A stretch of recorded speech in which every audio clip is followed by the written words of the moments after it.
Projeto Ellen G. White. A leitura dinâmica dos livros do Espírito de Profecia. Eventos finais. Autora Ellen G. White.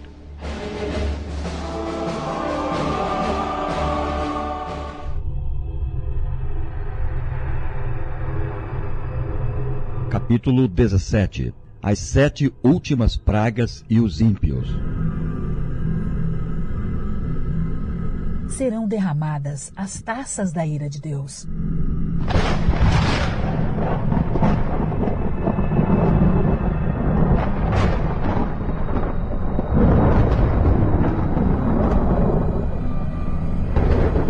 Solenes acontecimentos ainda ocorrerão diante de nós. Soará uma trombeta após a outra. Uma taça após a outra será derramada sucessivamente sobre os habitantes da terra.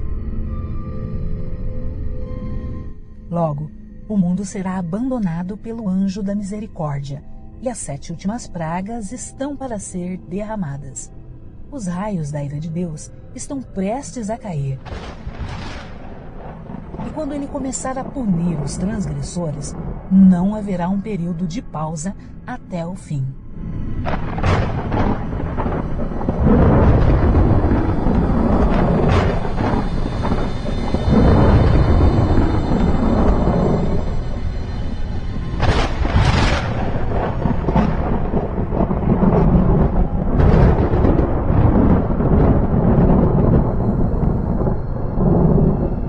As nações em conflito. 4 poderosos anjos detêm os poderes da terra até que os servos de Deus sejam selados na fronte. As nações do mundo estão ansiosas por conflitos, mas são refreadas pelos anjos. Quando for removido esse poder moderador, virá um tempo de aflição e angústia. Serão inventados mortíferos artefatos de guerra. Navios com seu carregamento de seres humanos serão sepultados no grande abismo.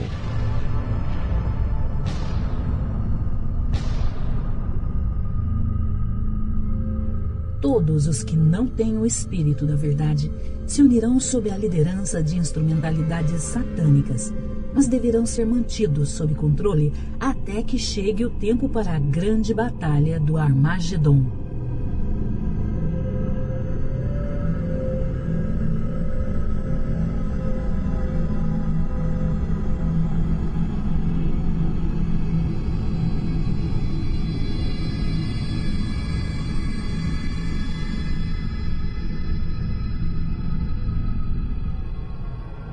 O mundo inteiro se envolverá em ruína. Anjos acham-se hoje a refrear os ventos das contendas, para que não soprem antes que o mundo haja sido avisado de sua condenação vindoura. Mas está se formando uma tempestade, prestes a interromper sobre a terra. E quando Deus ordenar a seus anjos que soltem os ventos, haverá uma cena de lutas que nenhuma pena poderá descrever.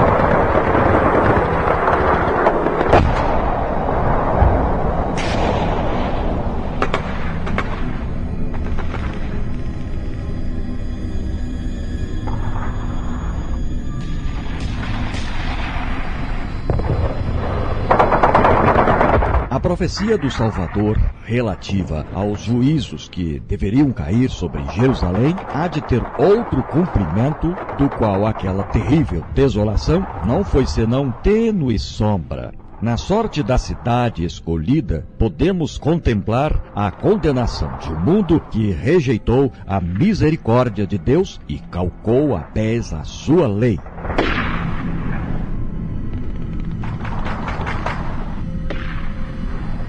Satanás mergulhará então os habitantes da terra em uma grande angústia final.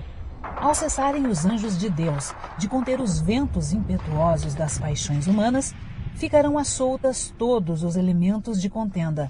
O mundo inteiro se envolverá em ruína, mais terrível do que a que sobreveio a Jerusalém na antiguidade.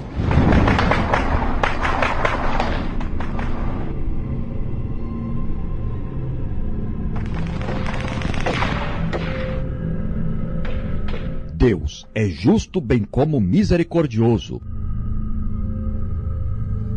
A glória de Deus é ser misericordioso, cheio de clemência, benignidade, bondade e verdade. Mas a justiça manifestada em punir o pecador é tão verdadeiramente a glória do Senhor como a manifestação de sua misericórdia.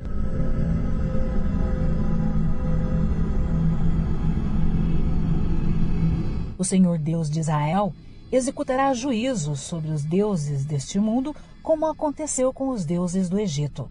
Com fogo e inundações, pragas e terremotos, ele despojará o mundo. Então, o seu povo redimido exaltar-lhe-á o nome, tornando-o glorioso na terra. Os que estão vivendo na última parte da história terrestre não se tornarão versados nas lições de Deus?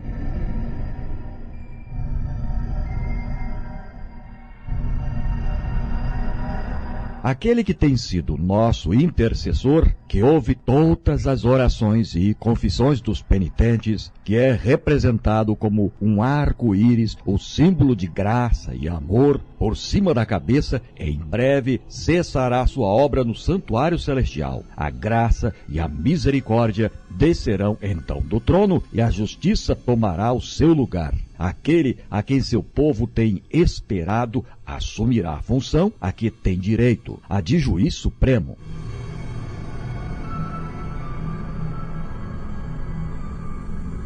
Em toda a Bíblia, Deus é apresentado não somente como um ser de misericórdia e benignidade, mas também como um Deus de rigorosa e imparcial justiça.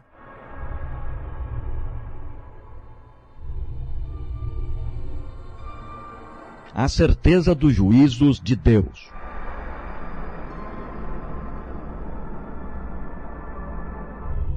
Em nosso tempo, o amor de Deus é retratado como sendo de tal natureza que impediria de destruir o pecador. Os homens raciocinam de acordo com seu próprio padrão inferior de direito e de justiça.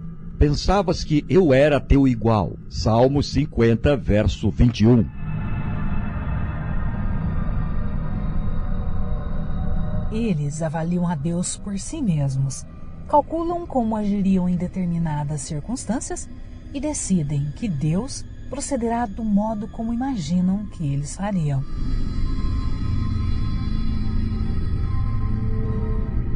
Em nenhum reino ou governo é permitido que os transgressores da lei digam que punição deve ser imposta aos que têm infringido a lei. Tudo que temos, todas as dádivas de sua graça que possuímos, nós as devemos a Deus. Assim como não é possível medir o céu a palmos, também não é possível calcular a agravante natureza do pecado contra esse Deus. O Senhor é um governante moral, bem como um pai. Ele é o legislador. Faz e executa suas leis. A lei que não tem penalidade é ineficaz.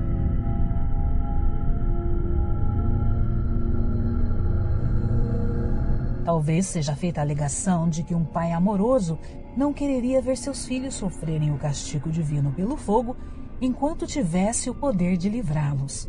Mas Deus, para o bem de seus súditos e para a segurança deles, punirá o transgressor.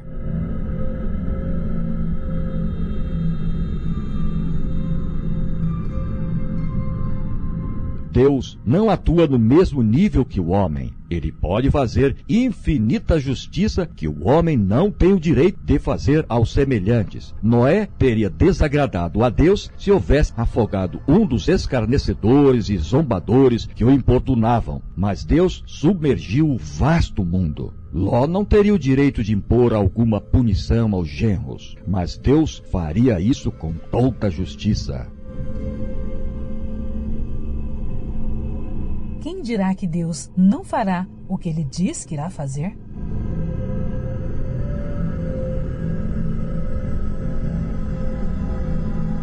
Os juízos ocorrem quando Deus retira a sua proteção.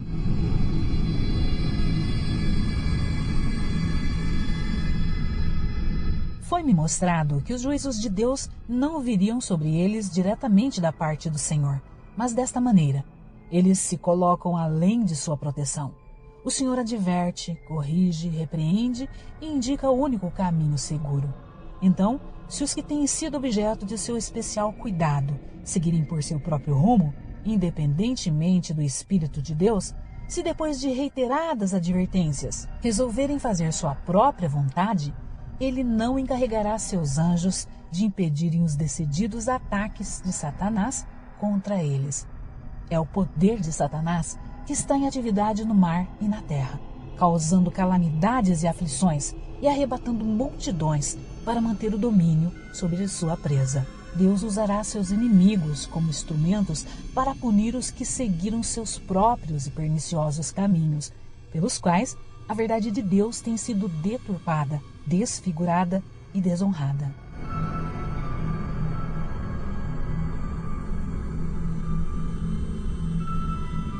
O Espírito de Deus, insultado, rejeitado, injuriado, já está se retirando da terra. À medida que o Espírito de Deus for se afastando, a cruel obra de Satanás se efetuará em terra e mar.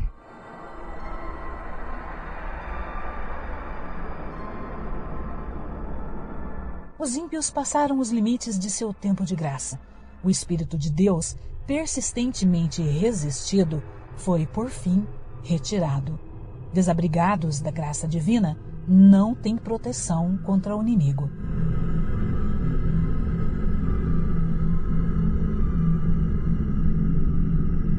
Às vezes, santos anjos exercem poder destrutivo.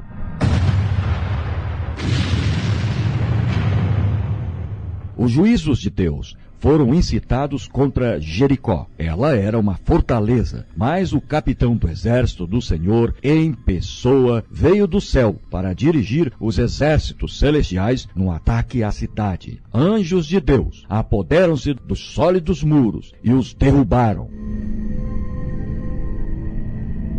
Sob a direção divina, os anjos são todo-poderosos.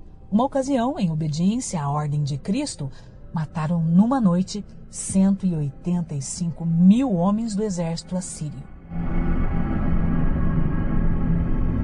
O mesmo anjo que viera dos passos celestiais para libertar a Pedro fora o mensageiro da ira e juízo a Herodes. O anjo tocou em Pedro para o despertar do sono. Foi com um contato diferente que ele feriu o ímpio rei, derribando seu orgulho e trazendo sobre ele o castigo do Todo-Poderoso.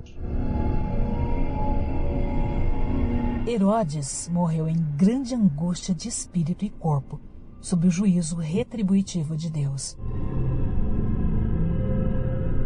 Um único anjo destruiu todos os primogênitos dos egípcios, enchendo a terra de pranto. Quando Davi ofendeu a Deus por contar o povo, um anjo fez aquela terrível destruição pela qual seu pecado foi punido.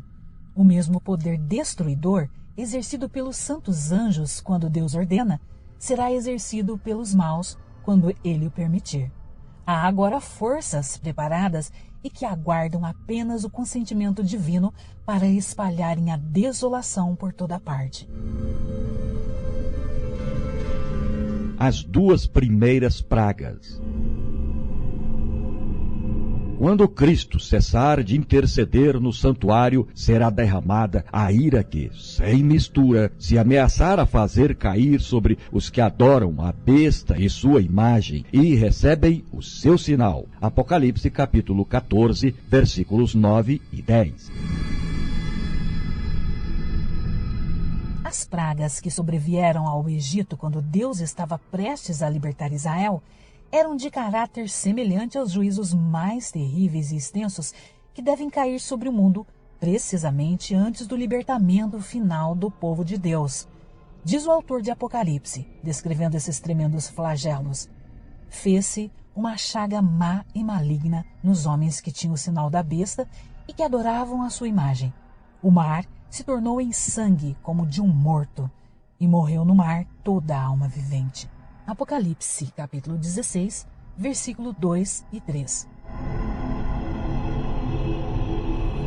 As pragas estavam caindo sobre os habitantes da terra. Alguns estavam acusando a Deus, amaldiçoando. Outros se precipitavam para o povo de Deus e pediam que lhes ensinassem como poderiam escapar dos seus juízos. Mas os santos nada tinham para eles. A última lágrima pelos pecadores tinha sido derramada. Oferecida havia sido a última oração aflita, arrostado o último peso de cuidados pelos pecadores e dada a última advertência.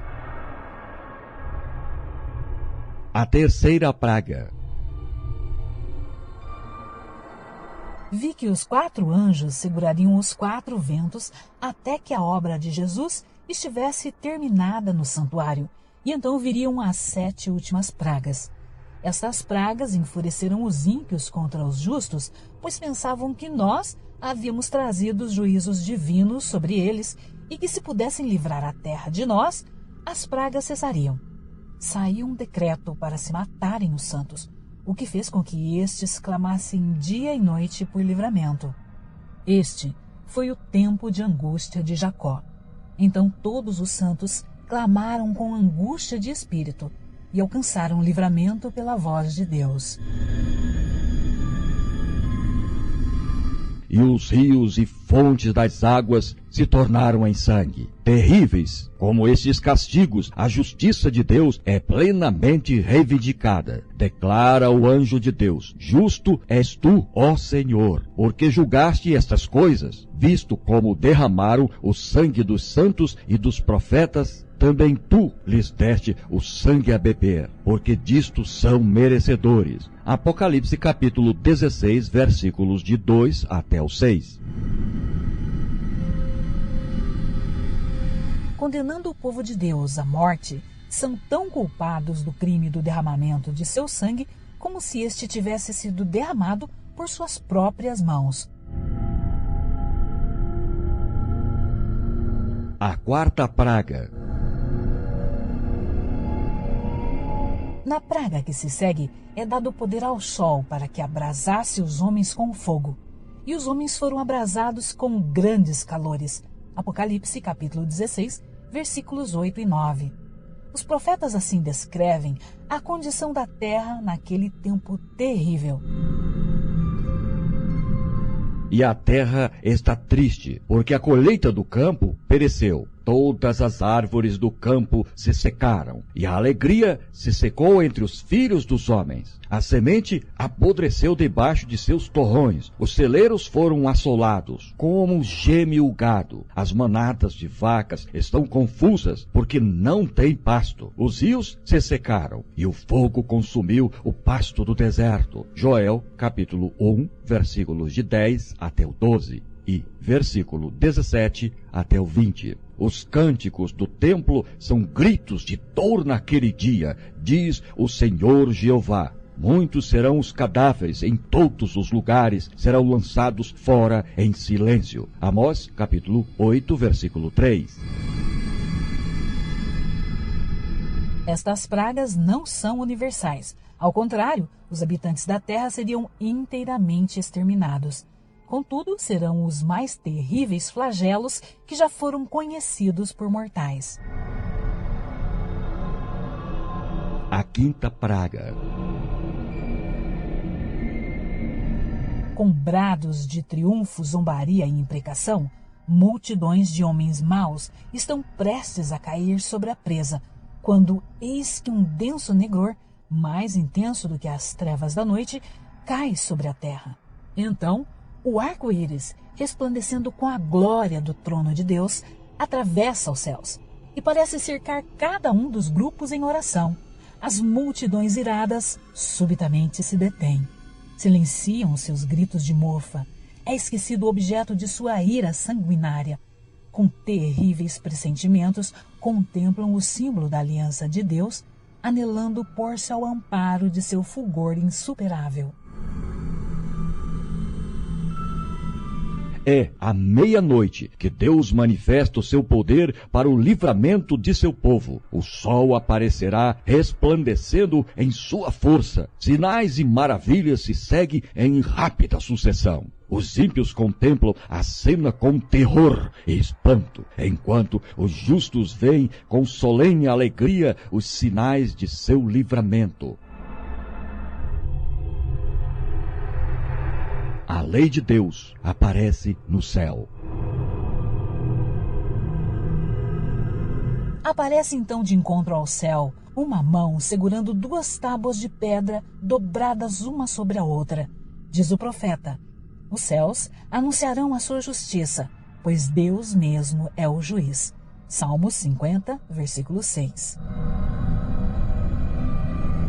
Aquela santa lei, a justiça de Deus, que por entre trovões e chamas foi do Sinai proclamada como guia da vida, revela-se agora aos homens como a regra do juízo. A mão abre as tábuas e vê-se os preceitos do decálogo, como que traçados com pena de fogo. As palavras são tão claras que todos a podem ler. Desperta-se a memória, varrendo-se de todas as mentes as trevas da superstição e heresia. E os 10 preceitos divinos, breves, compreensivos e autorizados, apresentam-se à vista de todos os habitantes da terra.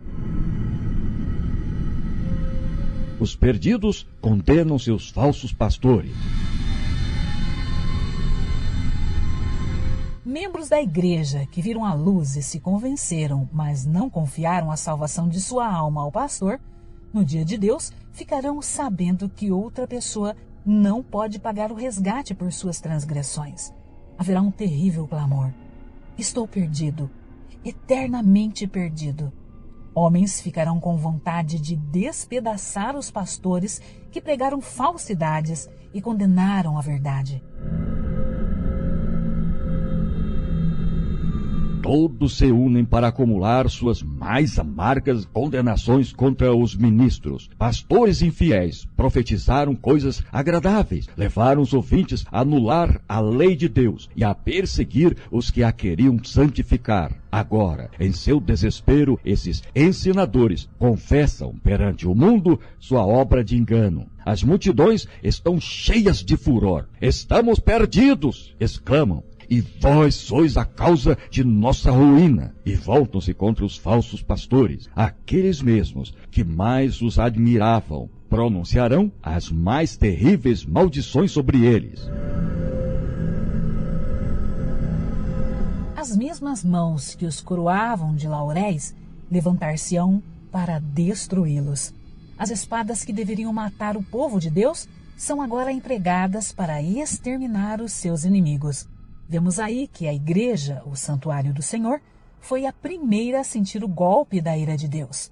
Os anciãos, aqueles a quem Deus dera grande luz e que haviam ocupado o lugar de depositários dos interesses espirituais do povo, haviam traído seu depósito.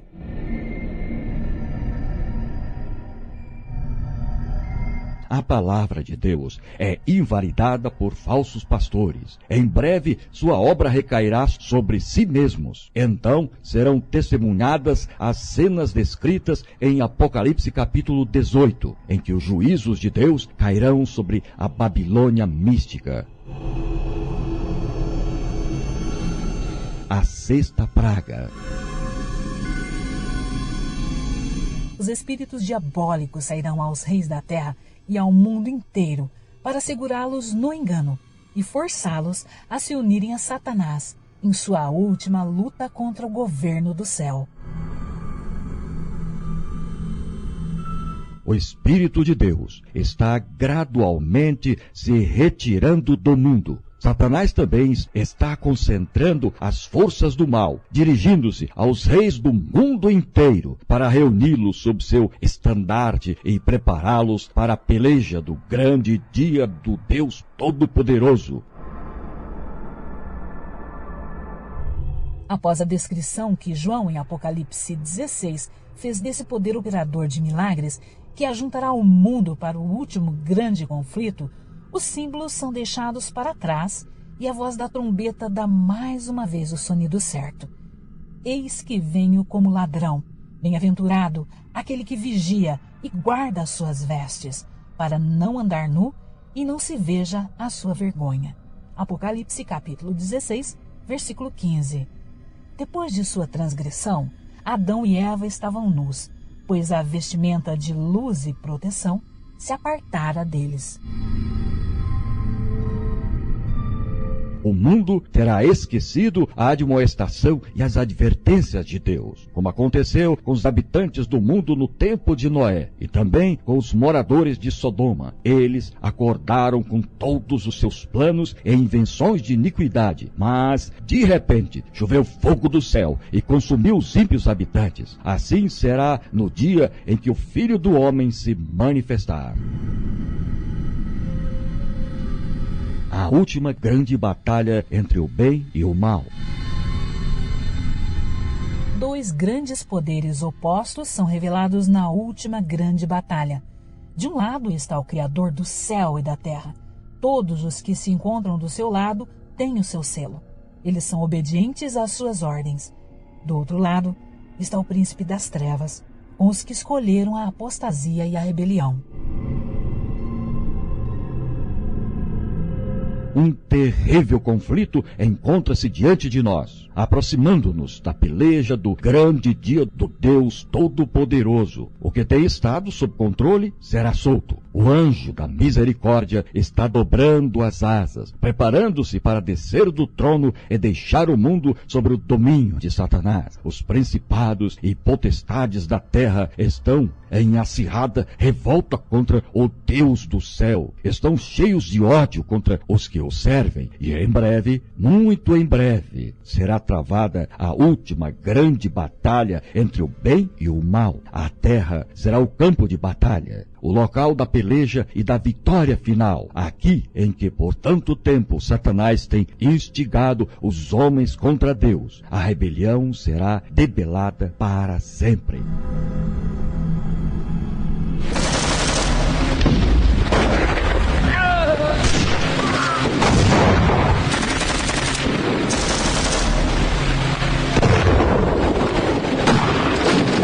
As batalhas entre os dois exércitos são tão reais como as travadas pelos exércitos deste mundo. E do resultado do conflito espiritual dependem destinos eternos.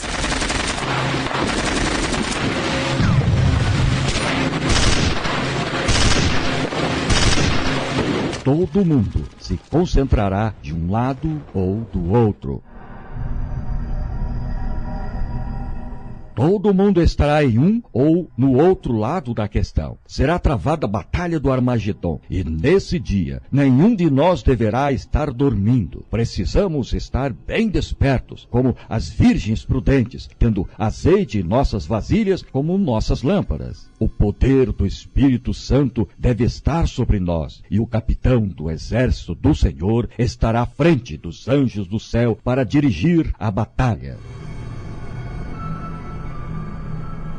A inimizade de Satanás contra o bem manifestar-se-á cada vez mais, a conduzir ele em atividade suas forças em sua última obra de rebelião.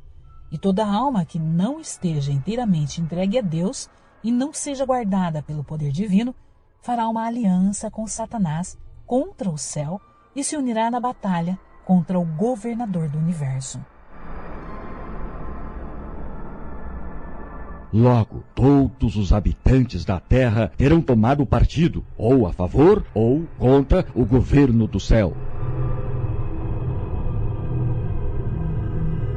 A sétima praga.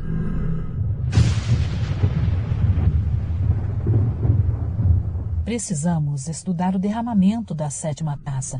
Apocalipse capítulo 16, versículos 17 a 21. Os poderes do mal não capitularão no conflito sem uma luta, mas a providência divina tem uma parte a desempenhar na batalha do Armagedon. Quando a terra for iluminada com a glória do anjo de Apocalipse 18, os elementos religiosos, bons e maus, despertarão do sono e os exércitos do Deus vivo pôr-se-ão em campo. Em breve será travada a batalha do Armagedon, aquele em cuja vestimenta está escrito o nome: Rei dos Reis e Senhor dos Senhores, conduz o exército do céu, montados em cavalos brancos e vestido de linho fino, branco e puro. A terra inteira se levanta, dilatando-se como as ondas do mar. Sua superfície está a quebrar-se. Seu próprio fundamento parece ceder. Cadeias de montanha estão a sossobrar. Desaparecem ilhas habitadas. Os portos marítimos que pela iniquidade se tornaram como Sodoma são tragados pelas águas enfurecidas. As mais orgulhosas cidades da terra serão derribadas. Os suntuosos palácios em que os grandes homens do mundo dissiparam suas riquezas com glorificação própria desmoronam-se diante de seus olhos. As paredes das prisões fendem-se, e o povo de Deus, que estivera retido em cativeiro por causa de sua fé, é libertado.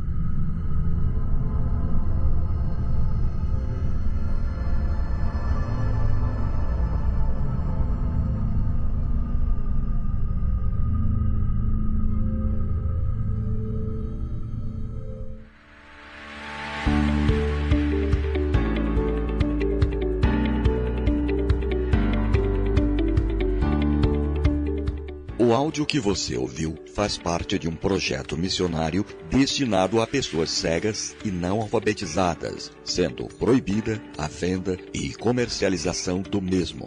Os direitos no Brasil do livro Eventos Finais, da escritora Ellen G. White, são da Casa Publicadora Brasileira.